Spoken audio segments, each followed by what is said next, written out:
The Halli Casser-Jayne Show airs Wednesdays, 3 p.m. Eastern. The podcast's always available online at HalliCasser-Jayne.com. Okay, you say that love is selfish. Yes. Why? Because selfish means, is this something that benefits you? Is this something that furthers your life? And clearly, finding somebody who shares some basic values with you, whatever they are, gives you a profound enjoyment.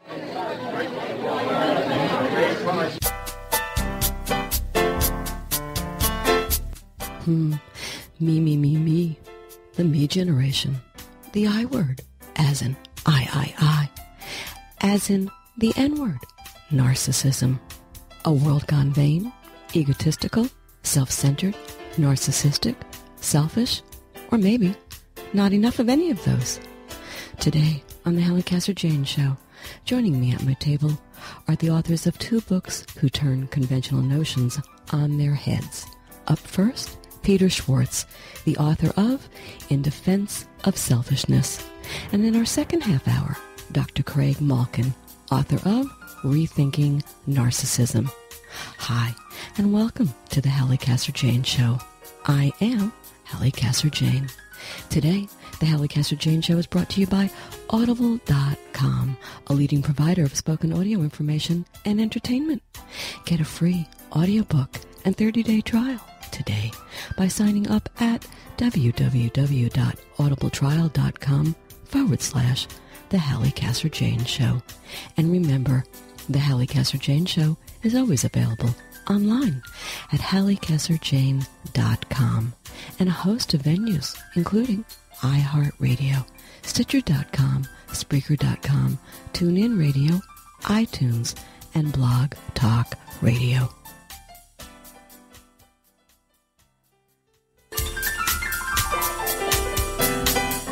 According to Peter Schwartz, the author of a provocative new book, In Defense of Selfishness, Why the Code of Self-Sacrifice is Unjust and Destructive, every civilized culture is largely defined by a collective view of right and wrong. Schwartz asserts that while the means of how this morality is actually implemented can spark endless controversy, each and every culture holds fast to some fundamental ethical principle. And for our culture, that principle is altruism. Whether we actively practice self-sacrifice on a regular basis, comply grudgingly, or don't subscribe to it at all, we generally consider this altruist code to be correct. But what if we're wrong? What if altruism is in fact at the heart of the social conflicts that plague us today? Peter Schwartz is a retired chairman of the board of directors and currently a distinguished fellow of the Ayn Rand Institute. He is the founding editor and publisher of The Intellectual Activist. Let's talk. So, Peter, in defense of selfishness, why the code of self-sacrifice is unjust and destructive. Now, you sure know how to write a title, so let me applaud you. That's a great title. Well, thank you. You're welcome. But do I agree with you? Well, let's wait and see. Not yet. I know, exactly. We'll have to wait to see how that goes. But let's start with some definitions. I really think we need to do this. First, the definition of selfish. I looked it up in a number of dictionaries, and they all define selfish pretty much the same way as a person, action, or motive lacking consideration for others, concerned chiefly with one's own personal profit or pleasure, with synonyms that include egocentric, egotistic, egotistical, self-centered, self-absorbed, wrapped up in oneself. Here's another one. Inconsiderate, thoughtless, unthinking, uncaring. And, you know, I even went to the Urban Dictionary because I was curious to see what they would say. And, of course, they were succinct. When you have a huge amount of interest invested in yourself, or when you don't think about the want and needs of others. So here's my question. You find this defensible? Because I'm not sure there's anything more maddening, by the way, than a truly selfish person. Talk to me. Well, this is the crucial issue. The question is, what is meant by selfishness? And most people have this idea. If you ask them, what do you associate with the idea of selfishness, they would say, well, it means somebody who's this kind of amoral predator, victimizes others, someone like Bernie Madoff, Attila the Hun. They live off the blood of others. That is the common view of selfishness. And in my view, these kinds of people, these are parasites, are actually acting contrary to their long-term self-interest. They are acting self-destructively. I think selfishness involves acting for your own benefit without victimizing others. The truly selfish person is somebody who lives an honest, productive, self-respecting life, and he deals with other people by exchange, by offering them value for value to mutual benefit. He doesn't sacrifice himself to others, and he doesn't ask others to sacrifice for him. Okay, that sounds very succinct, and it also sounds somewhat cold, more businesslike than fraternal even. So you did mention Bernie Madoff, and I'm going to mention Wall Street vultures. These are poster children for selfishness, and I'm not sure that I understand the difference between those people and wholly selfish people. Okay, well, I wouldn't call them holy, but the consistently selfish people, the difference is essentially this. Do you live your life by your own effort, by what you've produced, by your own mind, by your own work, or do you feed off others? Do you victimize others? Do you lie and cheat and steal and kill and be parasitic off the work of other people? The latter is not selfish. The former, the person who genuinely lives by his own work, by his own effort, not sacrificing others for his sake, that is what selfishness really means. Okay. The opposite, let's go there. Okay. Is altruism. Yes. Okay. Defined as unselfish regard for or devotion to the welfare of others, which for you would come under the heading of self-sacrifice, and I think you even call it servitude in the book. Yes. So there's no virtue in altruism? It's subordination even when it's a choice? What? Yes, even if it's a choice. If you understand what altruism is, now here too there's kind of a package deal involving altruism. A lot of people think altruism means loving others, being friends,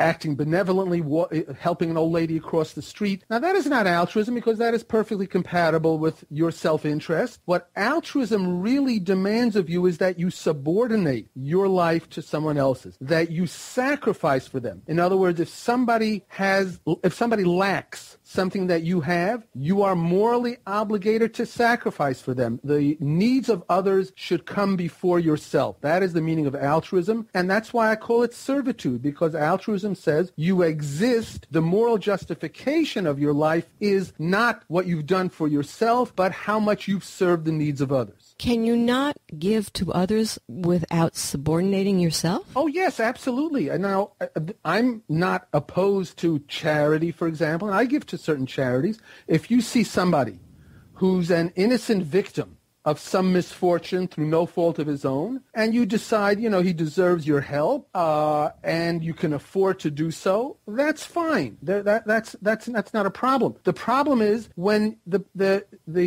problem is the premise that you have a moral duty to do so. The problem is when the person in need is regarded as entitled, morally entitled to your help and to your sacrifices. Because according to altruism, whatever you have, if somebody has less, you are obligated to sacrifice for him. You have to put his needs before yours. That's why I regard self-sacrifice as destructive and unjust, because it makes you into a servant of somebody else.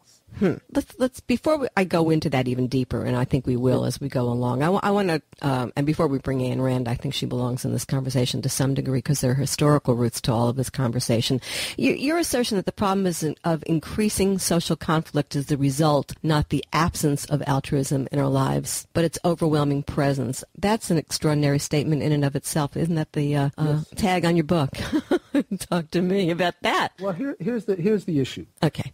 Look at society today, where everybody agrees there's something really wrong. There's constant conflict. Altruism supposedly is the road to social harmony, but look at what it's actually accomplished. Every time you earn $1, the government comes to you, for example, and says, you've got to pay to subsidize somebody else's mortgage. You've got to pay to subsidize somebody else's health. You've got to pay to send foreign aid to the people in Bangladesh. That means there's a constant conflict between your needs and someone else's, between your life and others. According to altruism, there is no way ever to resolve that. You constantly have to give and give and give more. Now, in my view, that's wrong. That is a prescription for perpetual social conflict. The proper way for people to live in harmony is for each to understand that they're equals, that you are not a servant to someone else and he doesn't have to be a servant to you. How do you deal with each other then? By exchanging value for value. You have something he wants, he has something you want. You cooperate. You deal harmoniously where it's to mutual benefit as against the idea that one person's gain has to come at someone else's loss. Well, maybe one person's gain doesn't have to come at one other person's loss, and maybe there isn't always an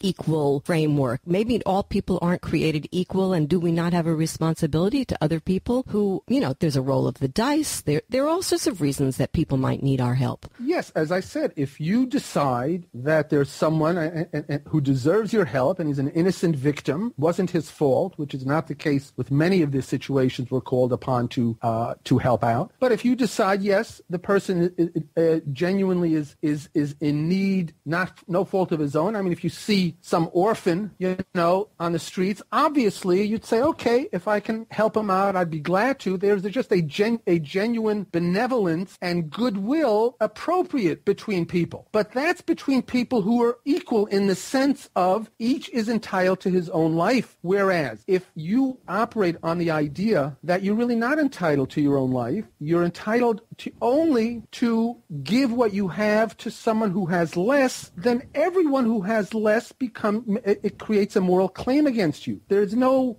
a servant. Take actual slavery. A slave who serves his master is not engaging in benevolence. Is not engaging in goodwill. But what altruism says, in effect, not literally, but in a philosophic sense, is that you are the slave of someone else, because as long as he has needs that he can't fulfill and you can, you're morally obligated to do it. And in our society, in our political system, the government sets up a whole social structure whereby we have laws that coerce you into doing that. The money is taken from you to be redistributed to others. So altruism is the underlying idea behind the whole welfare state that we've implemented. Okay, so I'm starting to get this a little bit from where you're coming from. You're really objecting to imposed altruism. No.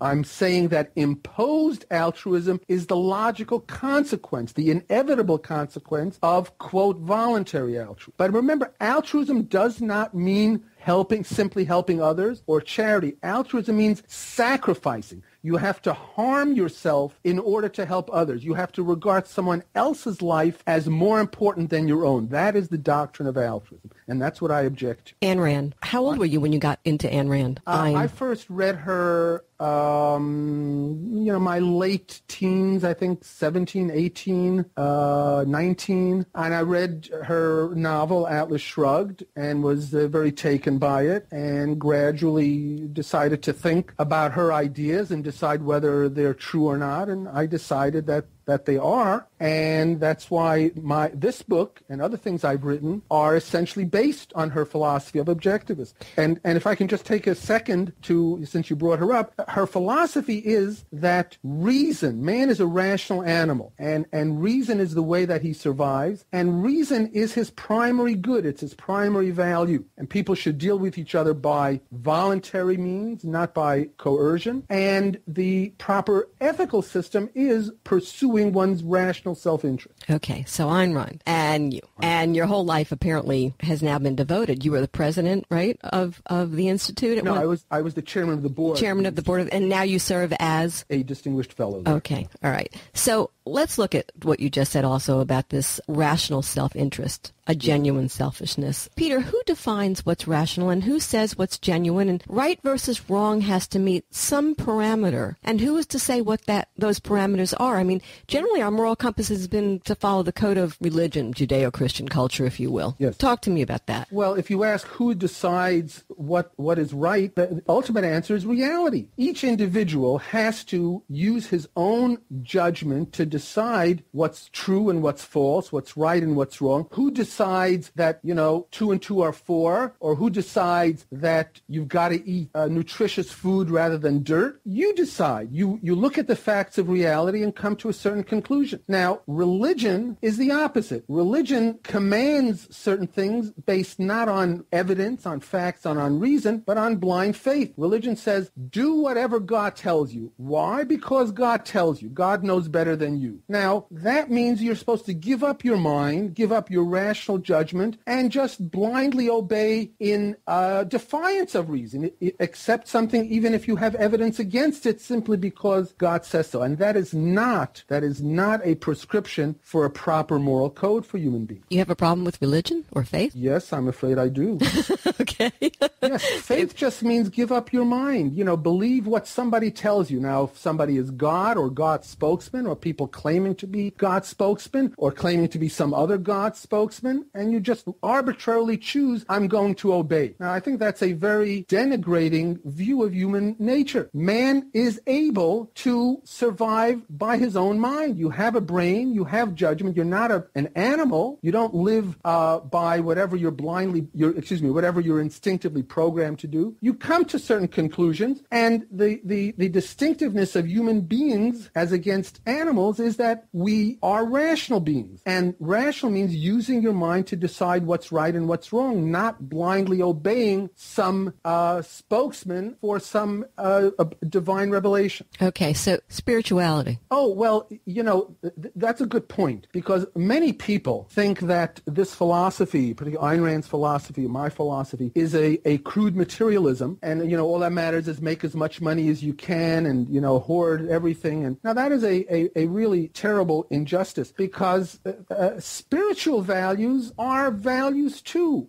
You want to be you want to live a certain kind of life. You want to follow certain moral principles. I think things like honesty and integrity and justice are proper moral principles because ultimately they are in your self-interest. Love, for example, is a tremendously important value. It's a spiritual value. You don't love somebody because of the cash, in his or her pocket or how rich he or she can make you. You love a person for the value that person brings to you. You're happy to be in a relationship with that person, and it is a supremely selfish personal value. So there's no dichotomy between material values and spiritual values. Both are in your self-interest. Okay, you say that love is selfish. Yes. Why? Because selfish means, is this something that benefits you? Is this something that furthers your life? And clearly, finding somebody who shares some basic values with you, whatever they are, gives you a profound enjoyment, profound pleasure. Imagine the opposite. Imagine love that's unselfish, a selfless love. That would be, pick somebody at random off the street and say, I'm going to love you, I'm going to marry you, but I'm going to give you my love as charity. I don't particularly care for you. You have nothing in common with me. You're of no value to me, but as charity, I'm going to dispense love to you. That's what a selfless love is. A proper love or friendship or any positive human relationship is based on the fact that there are spiritual values that people share and that benefit both parties in a relationship. All pleasure is selfish? Well, yes, if it's a rational pleasure, not a mindless pleasure for the short term that destroys you in the long term. Maybe people get pleasure shooting up cocaine, but it's ultimately destructive. It destroys they have a pleasure today at the cost of destroying their lives forever in the future. That is not selfish. Selfish is the long term. Let's bring laissez-faire capitalism into this, the separation of the economy and the state. Talk about about laissez-faire capitalism and libertarianism. I'll separate the two for a minute, okay? Okay. Because I'm in favor of capitalism, which means not the system we have today in America, which is half free and half controlled. I mean a system of full laissez-faire capitalism where individuals are free to deal with one another voluntarily. They can't use force. They can't use fraud. If they do, the government has to step in. But as long as they're acting voluntarily and both parties or all parties involved agree to a certain transaction, agree to cooperate in a certain activity, the government has no role whatsoever. It can't tell you, what to charge for your product or who to sell it to or when to sell it or to close your stores on Sunday. None of that is the government's business. That is laissez-faire capitalism. Now, that answers your question about capitalism? Well, yeah, I suspect that it does. I was speaking to it more in terms of why you feel that they totally need to be separated, because I think that there are times when they can't be. Like, let me throw this back at you. Sure. There's no place for here's something you said. There's no place for government in education, medicine, agriculture, housing, energy, or any idea of life in which people deal with one voluntarily. voluntarily. But so let me bring it to this in terms of what we've just established here, and that is the collective. And I'm curious about this. A United States of America, right, made up of more or less, quote unquote, united people who at its nexus must function sometimes for the sacrifice for the greater good. Is there only individualism? Yes, I don't think that sacrificing some people for the benefit of other people benefits a society as a whole either. I think that if you have, cannibalism is not a productive way for people to live. If you have a majority that decides to sacrifice the minority, if you have two people, let's take two of your two neighbors come to you and say, we two have decided to expropriate your house because it's going to benefit two of us and harm only one of you. Now that is not in the interest of anybody, because in the long term, you just disintegrate into a society of gang warfare. The proper way for society to benefit is by recognizing that each individual in that society has a right to his own life, and that you can't violate that right no matter how many people supposedly benefit. I don't think sacrificing one person for another or one person for many others serves anyone's interest in the long term. The one thing that does serve everyone's interest, the one thing that is actually in the quote public good, is individual freedom. Leave everyone free, then everyone benefits ultimately, as long as they deal with each other by voluntary means rather than by coercive or fraudulent. Is there any place for government? Yes, absolutely. This is where I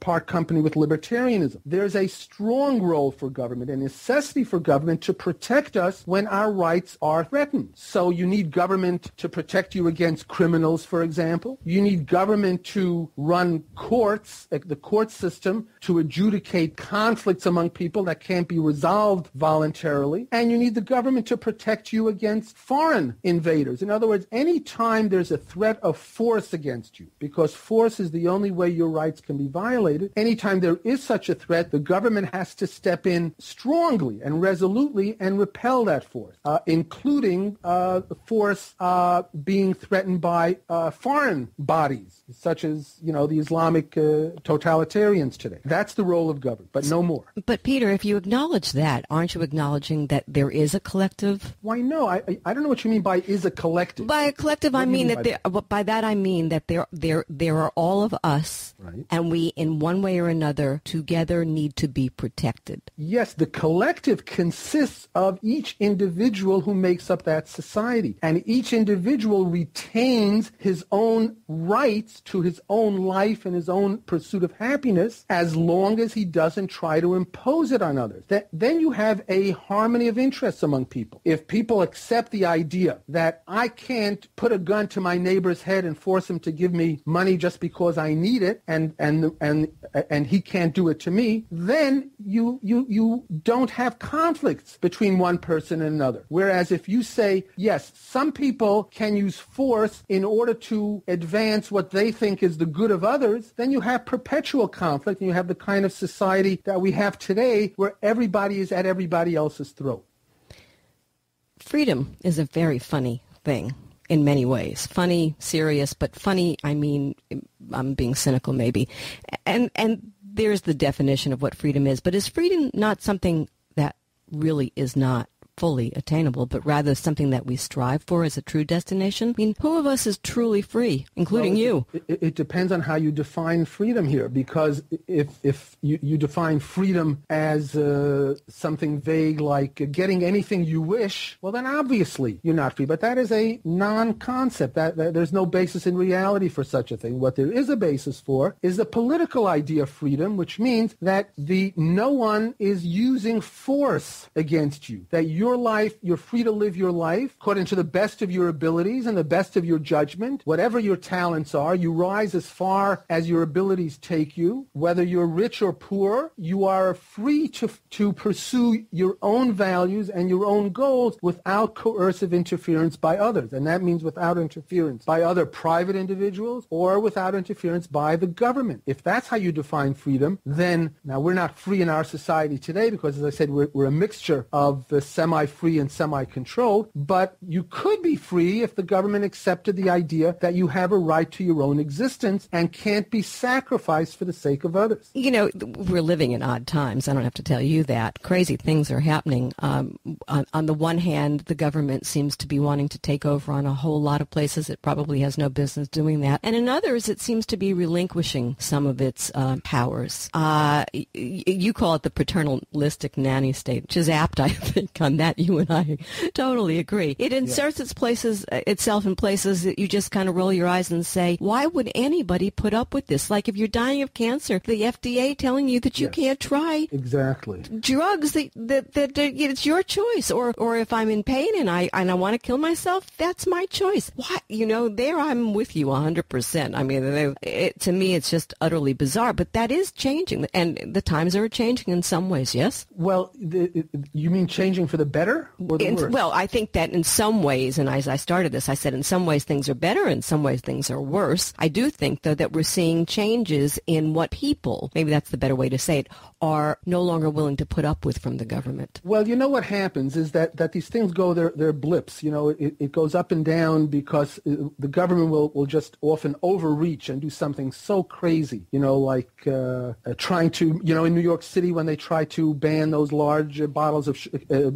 large cups of sugared soda. I mean, there was just an outrage. So what happens is the government just goes too far sometimes, and then there's a reaction, and then it pulls back a tiny bit. And then in 10 or 20 years, the thing that seemed so bizarre 20 years ago now is commonly accepted. And that happens all the time. Our trend, unfortunately, is in the direction of more and more government control. And this has been happening for, I think, over 100 years. And the paternalistic activities of government, including what you mentioned where the FDA says it's in the, quote, public interest that we decide exactly which drugs you may or may not take, and we can't simply make an exception for you because you decide this drug is good for you, or you and your doctor do, or you're dying and you have no other choice. We can't make an exception for the individual because the individual doesn't matter on this philosophy. All that matters is the, quote, collective. And the FDA says we represent the public good. We can't therefore take into consideration what actually benefits real existing individual people. At the end of the day, you know what I wonder?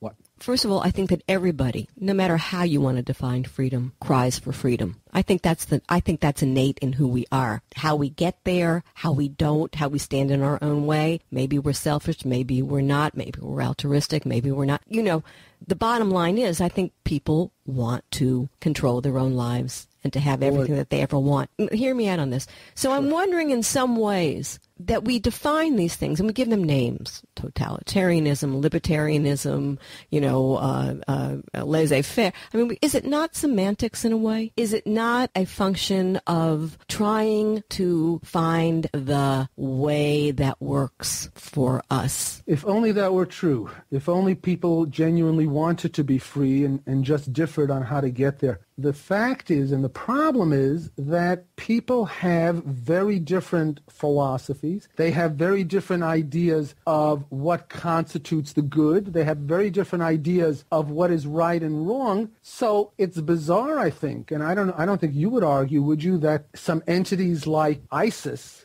they really only want freedom. They want every individual to be happy, but they think the way to do it is by beheading everybody who doesn't agree with them. No, I don't think that's what they want. I don't agree with you. Let me stop you because I don't agree with that's what they want. I don't think it's about freedom. Okay, well, that's my point, that freedom is not a universal value. There are many people who don't want freedom. And even in the United States, I don't want to use just the extreme example of these Islamic jihadists. Even in the United States, when we have this, for example, the paternalistic state, when an FDA official looks you in the face and says, I know you're dying of cancer, but we can't allow individual concerns to override the collective standard by which we make our decision. Do you think that they really believe that freedom is a value? They think government control is a value. That's a different value. They think the proper way for people to live is for somebody to give the orders and everybody to obey. Well, I think what you're talking about, dictators do. There are many dictatorships in the world. Well, you're talking about some people's goal is power. Power, yes, and control is true. Right, and I hear freedom. That. But I'm saying, you know, look, we could talk for 2 hours on this one. We go down every rat hole that there is to go, and I would be happy to do it with you anytime you want. We don't have time today. But my point being this, that maybe there's a larger argument for a fair and balanced implementation of for lack of a better word, a moral code that serves both the individual and the collective. And I suggest that to assert that one is, somehow better than the other, injects its own limitation to the very freedom that is the goal. That's all I'm trying to say. Yes, I think I agree with that, but in my view is there is no conflict between what benefits the individual and what benefits society. I think when you try to set up the idea that the individual has to be sacrificed for society, that's when you set up the conflict, and that's an irresolvable one. I think that if you grant people the right to live their own lives and not to be coerced, no matter how much alleged benefit other people might derive from it, then you have a harmony of interest and people live peacefully and cooperatively, and you get a productive, prosperous society. I've been speaking with Peter Schwartz, author of In Defense of Selfishness, Why the Code of Self-Sacrifice is Unjust and Destructive, by way of Palgrave Macmillan. For more information on Peter Schwartz and his book, visit his website at peterschwartz.com. In his eye-opening new book, Rethinking Narcissism, The Bad and Surprising Good About Feeling Special, Dr. Craig Malkin, clinical psychologist and instructor of psychology for Harvard Medical School, offers a radically new model for understanding what he asserts is an often misused term. Narcissism, argues Dr. Malkin, is essentially a spectrum of self-importance, and everyone falls somewhere on the scale between utter selflessness and total arrogance. With 2 decades of experience helping individuals, couples, and families, his articles, advice, and insights have appeared in Psychology Today, Marie Claire, Women's and Men's Health magazines, Huffington Post, and more. He's been a featured commentator on NPR and Fox News. Let's talk. So, my friend, having come from a long line of narcissists, and no doubt being one myself, good luck with you, sir, when talking to me in this conversation, Dr. Malkin. But seriously, I couldn't wait to speak to you about this. This is groundbreaking material as far as I'm concerned. Rethinking Narcissism, the bad and surprisingly good about feeling special. Define narcissism as most of us understand it. Just to clarify, it's actually Rethinking Narcissism, the bad and surprising good about feeling special. Oh, okay. I'm glad that you got that correct. Talk to me. And so define narcissism. Mm-hmm. So one thing I want to get out of the way up front is that people can learn all about my perspective and the research. If you go to the narcissismtest.com, you can actually take the test online, a brief version of the research tool that we developed. And you can see how high or low you are in narcissism and get research back tips and feedback. And people love it. At last count, something like 38,000 people have taken it so far. But what we traditionally think of as narcissism, what comes to mind for most of us, and when we think of narcissists, is sort of the vain, boastful reality TV type, chest-thumping braggarts. But the reality is that there are many types of narcissists, and there's lots of types of narcissism. You get too focused on that version of it, you're not going to understand the common core of what drives all narcissists. And what's interesting is what we discovered is if you look at the research, it appears that a part of it is a normal, pervasive human drive, the drive to feel special. That is how I define narcissism. And as soon as you define it that way, all kinds of things become clearer that were not clear before, including it's a lot easier to identify more subtle narcissists and protect yourself when necessary. You just think of this as a normal drive that's gone out of control. Narcissists are addicted to feeling special. Addicted to feeling special, that's a fascinating way to put it. It's a term that is tossed around, however, and so on the larger spectrum of it all, we all have this broad definition, and it has a negative connotation. And the comma after your main title on the book is the bad and surprising good about feeling special. Yes. Yeah. And it could have actually been called the surprising bad and surprising good, but that's a dreadful title. So,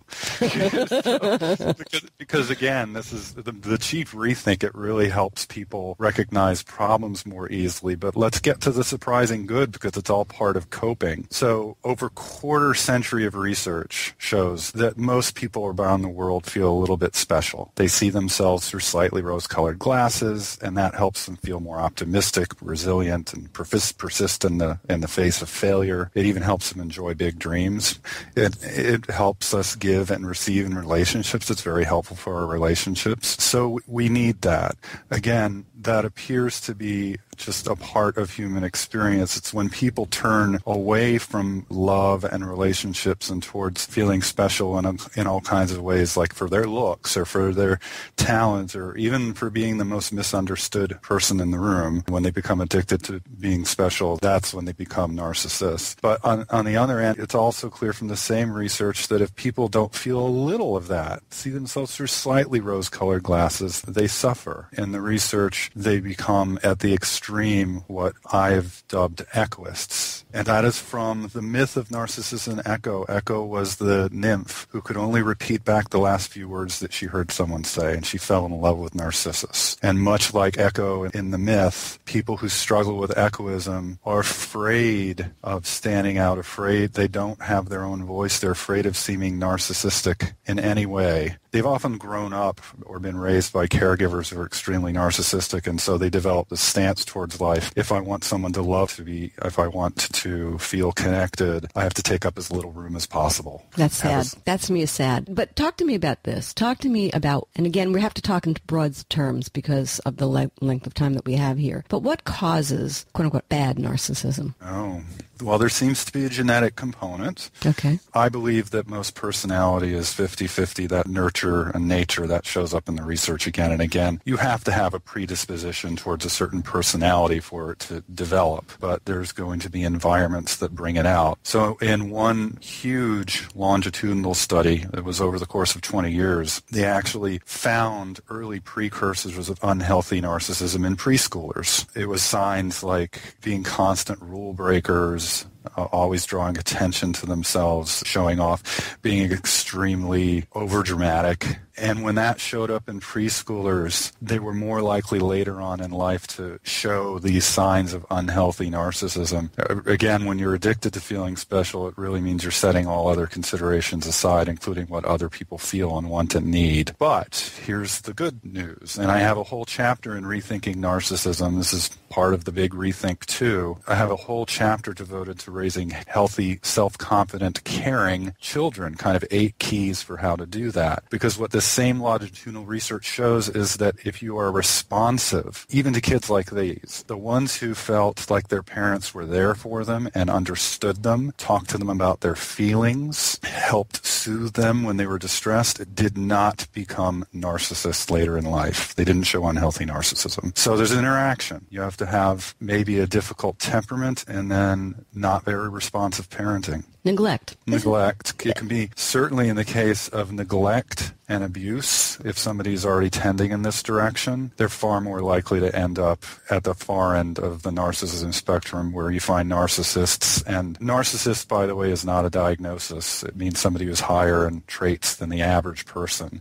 Disorder is narcissistic personality disorder. Right. And we're going to talk about that in a minute. But let me go off on a different tangent just for a second here. Yep. You know that writer Tom Wolfe termed the boomers as the me generation. Yeah. And the millennials have been branded the most narcissistic generation ever. Yes. So talk to me about this. Are the baby boomers any more narcissistic than their predecessors? Have the millennials broken the bank on selfishness? Or have we as a society, listen to me, lost a moral compass? Is there a moral component to all of this, if you will? A society that is, as a whole, is just stuck on me? Well, I think there's a problem with people celebrating unhealthy narcissism. I want that to change. Too much attention to reality TV types, right, and a model, and people modeling themselves after them. We've got politicians who are struggling so much with their own narcissism that they can't say sorry for insulting somebody, a war hero or a prisoner of war, no less, just for example. My goodness. There are plenty of examples. Right. I am not convinced there's a narcissism epidemic. Okay. I'm not alone. The research is based on shaky survey studies, largely college students who we already know from other research. They're the ones who tend to be highest in narcissism anyway. And by all accounts, if you look at other studies, that falls after the age of 25. The main thrust of the argument that narcissism was on the rise was based on that survey evidence with one tool that has come under heavy fire because it might be picking up a fair amount of health. So one researcher actually argued that we should call millennials Generation We because he found them to be more caring and connected on a larger global scale to the large community than any other previous generation. So he suggested not using that at all. That what was supposed to be the nail in the coffin for the poor millennials was that narcissistic personality disorder had seemed to rise from 1% to 6% in a large-scale study. That turned out to be wrong. Okay. It's still widely cited that the rate of NPD is 6%, and it is not. It turned out that came about because the study was done by census workers collecting the information, and they found everybody was high on everything. There was too much OCD and too much depression, and there was too much everything. And so another group of psychologists came along and said, well, let's actually restrict this to people who are really unhealthy, and we wound up with the 1% again. I'm going to go back to that in 1 second. Travel down this road with me. So you said that everyone falls somewhere on the spectrum of self-importance, and everyone falls somewhere on the scale between utter selflessness and total arrogance. You think that we're too focused on the outer edge of spectrums as a society these days? Do you know where I'm going? You understand that? On both the lack of the healthy narcissism, that ability that I talk about in Rethinking Narcissism to see yourself through rose-colored glasses a little bit, and also narcissists. Is that what you mean? Well, we do tend to, we're a society that's driven in isms and oh my gods, and I'm looking for words, hyperbolic about everything, so that when we look at what was always the spectrum that you talk about so brilliantly in the book, but that we're focusing on the edges of that spectrum, so the whole world looks crazy, rather than where you are trying to take us into the center where we all can find a place, that because it's all a part of us, this narcissism. I would say that's absolutely true. Yes, we like extremes. We like to see the world in black and white, clear, distinct either-or categories. Either you're a narcissist or you're not. Worse, what we have now today is either you're a pathological narcissist or you're not. Right. And that's a problem, because what happens is people get very confused in their relationships when they see subtler signs, and they maybe feel hope where they shouldn't because they read all the blogs and they read the information out there saying that all narcissists are evil through and through, and they're completely confused because they're not seeing it, even though they might be with somebody who's extremely narcissistic. It's part of our narcissistic society. Okay, a lot of two C's and S's in there. Yeah, that's a tough one.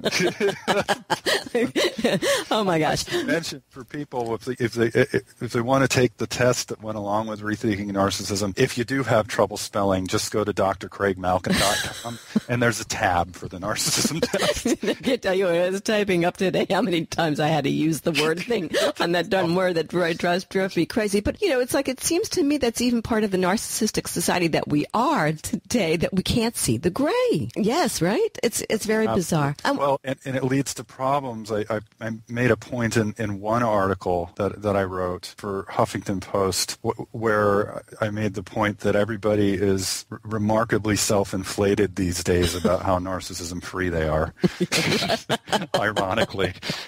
I don't know. It seems to me if you are a narcissist, I don't have any. No, right, or there's the other spectrum. That's me. Like, just embrace it. It is who you are, and just go for it, babe. As long as you're not hurting anybody in the process. I want to go back to the NPI, to the Narcissism Personality Inventory. this is a question that I have. It's the most widely used measure of narcissism in social psychological research, and it's based on the DSM clinical criteria for narcissistic personality disorder. And I want to bring it up in this term, that it seems to me that these days we want to classify everything. I mean, everything is classified. It makes you a little nuts. I got this, I got that, oh my God. Why are we wanting to do that? Why the need to brand? Because that can, in a way, make a self-fulfilling prophecy. I will become a narcissist. Do you know what I'm saying? Yes, absolutely. I think two reasons. I think we just touched on one, which is that when you are able to brand, and then you can point to it and say that brand is not me, it can help you feel superior. Part of narcissism itself. I love it. Right. It's sort of, I would never be like that. And the reality is, when any of us, I have this one line in Rethinking Narcissism, rage makes narcissists of us all. Right. When we feel hurt, when we feel upset, we don't care at all what the other person is feeling. If we're angry enough, we lose all our empathy. So I see this as, again, a part of the rethink is to see this not just as something fixed at either extreme, whether it's too little or too much, but as something that we can slide around on and we can actually get help moving into a healthier place. I think the focus on the immediate branding also makes things simpler for people. They don't have to think about the complexity that's going on with someone, which can be helpful to write. I would not take that away, for example, from the survivor community, many of whom have experienced abuse and have been very badly hurt by extraordinarily narcissistic people I call malignant narcissists. And it helps for them to have, this is just it, this is who these people are, so that they can have some distance and heal. It gets confusing because even the most extreme narcissist has good parts and bad parts, and sometimes you see the good. So I think having a really distinct category can also help us get distance when we need it. 1 in 2 marriages ends in divorce. Does that have a lot to do with who we are and the kind of narcissistic society we are? That statistic has been around for some time. I'm not, this is again where I'm not convinced. First of all, it's inflated by people who divorce multiple times. A lot of the people in that figure are people who get divorced over and over. I think we've become more apt to move on instead of doing the hard work in relationships, and it often does require hard work to try to reconnect with our partners. I'm a couples therapist. I know, so that's why I wanted to ask you that question. Yeah, I see this all the time, and part of the problem is people get stuck in these interactions and they can't get out because it starts to feel too emotionally risky to do what's needed to change it. Meaning, to be concrete, we have to be able to say, I'm lonely, I'm sad, I'm scared, you're important to me, and this is really, that's why it hurts and scares me so much, in order to reconnect with our partners. And if we don't feel safe, we can't do that. We should, maybe when we get to NPD, talk about what I call the stop signs. Talk to me about them now. Talk now. Okay. Well, so what is narcissistic personality disorder? It was almost kicked out of the DSM precisely because of the problems I mentioned earlier that I cover in Rethinking Narcissism, where there's so many different varieties. We have vulnerable narcissists now. We have grandiose, and a term I hate because all narcissists are grandiose. It doesn't make any distinction. Communal narcissists, people who are so... Let's talk about narcissistic personality disorder. It was almost kicked out of the Diagnostic and Statistical Manual. That's the Bible of mental health that's published by the American Psychiatric Association. It was almost kicked out because of all these confusions that there's so many different kinds of narcissism. It gets very difficult and very murky to decide how bad this person is in this area versus another. And then there's the whole problem that's been around forever, that narcissism itself is not a diagnosis.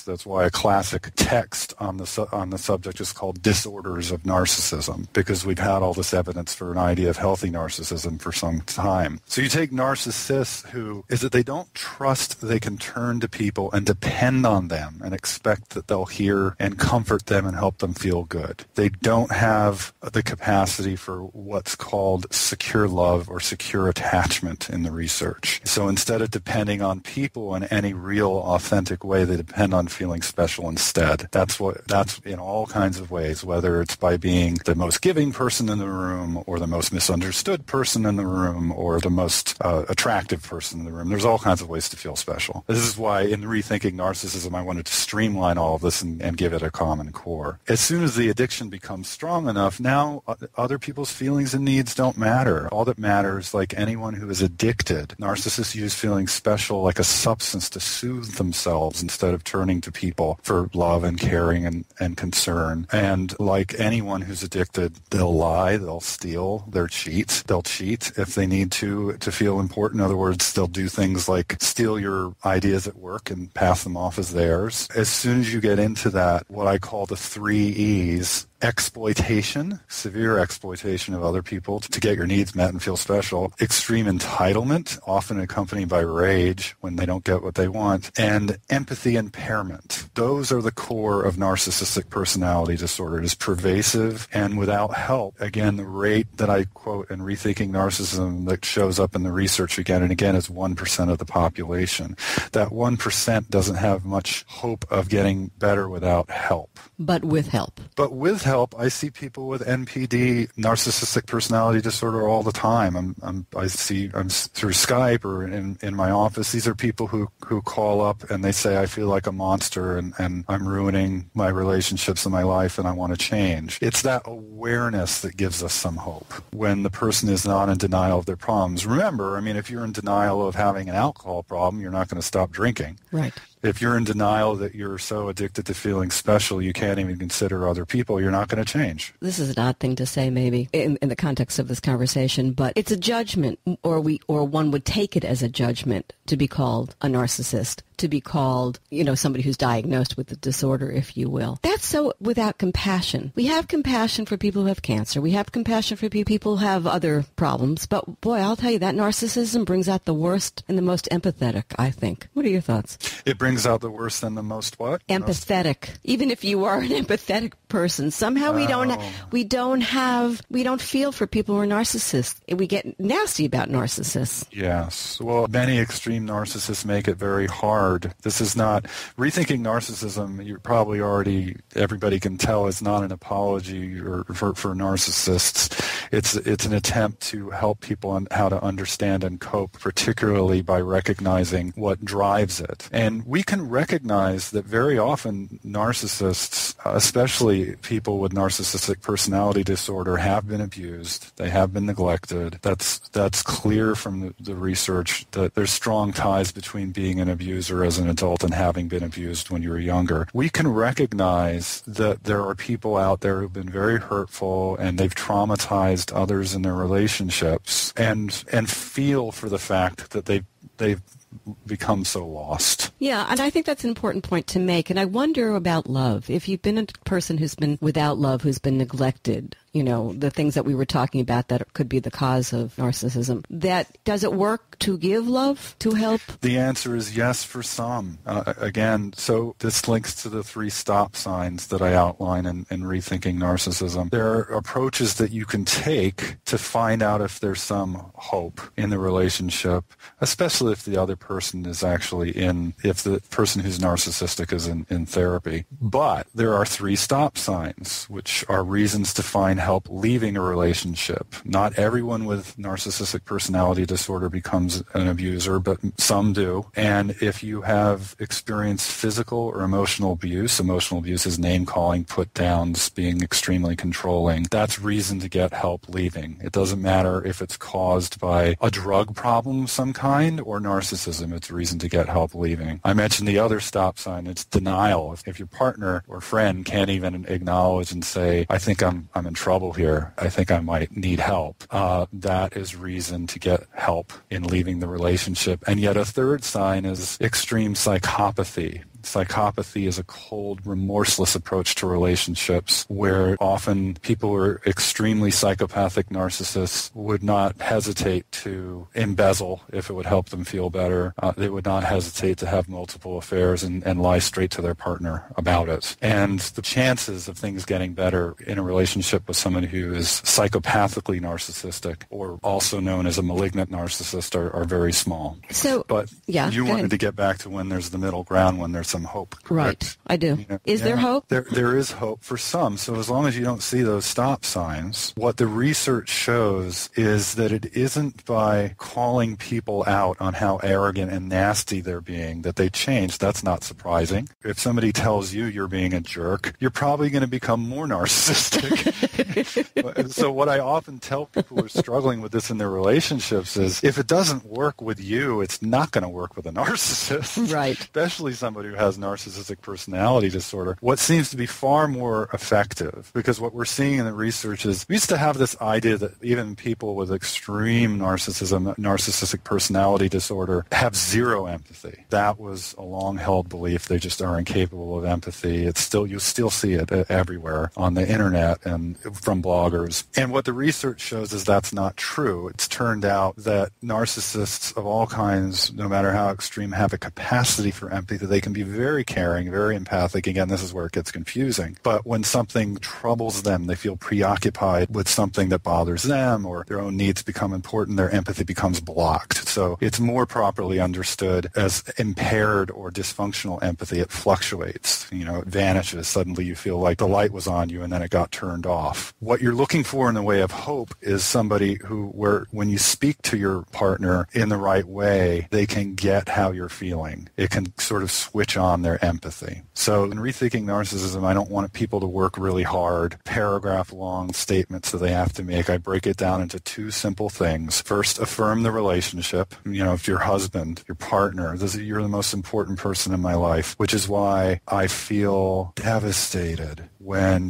you criticize everything I do, when I hear this constant criticism. I love you and I care about you, and I want to feel like you look up to me, and it feels so bad. I feel so sad in these moments. So first, affirm the relationship, and then speak from a vulnerable place. Our tendency in bad relationships is to either shut down in silence and tiptoe around, or lash out in rage. Those are the two most common patterns. And so what I do is teach people to test out some hope by learning to use these empathy prompts to see if their partner can be reached. If people are capable of empathy, they melt when they hear comments like this. The word hope, I love that word, and I love the word dream. There's nothing wrong with dreaming. I mean, we think that dreaming is a bad thing. It's something that we can go for, but it can also get in the way. And in the conversation about narcissism, I don't know, I've read, you make mention of it, I won't say it as well as you do. Talk to me about dreaming. Yeah. And let's end on dreaming, because I think it's a positive. Yes, absolutely. This is another aspect that I talk about in Rethinking Narcissism, the surprising good part, that we all need to feel a little special, to feel resilient, and even helps us be closer in our relationships because we view our partners through rose-colored glasses. And all of that is wrapped up in not being stuck in exactly how things are, but being able to reach for something more, whether it's a dream of becoming an artist or it's a dream of developing a new invention. When you look at people who have achieved these things, yes, there are plenty of people who feel like nothing and they feel worthless and also are able to produce. But it feels a lot better not to have that.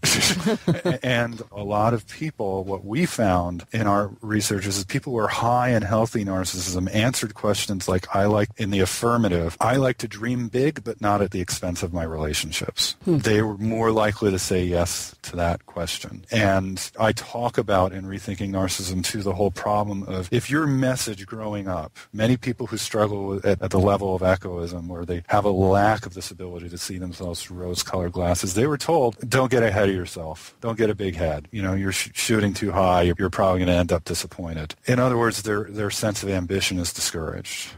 And it's clear, we have this, most of us, if we're not neglected as kids who are, you ask a preschooler, 5, or somebody 5 or 6, who failed a test, how are they going to do on that same test tomorrow? And they'll say, great.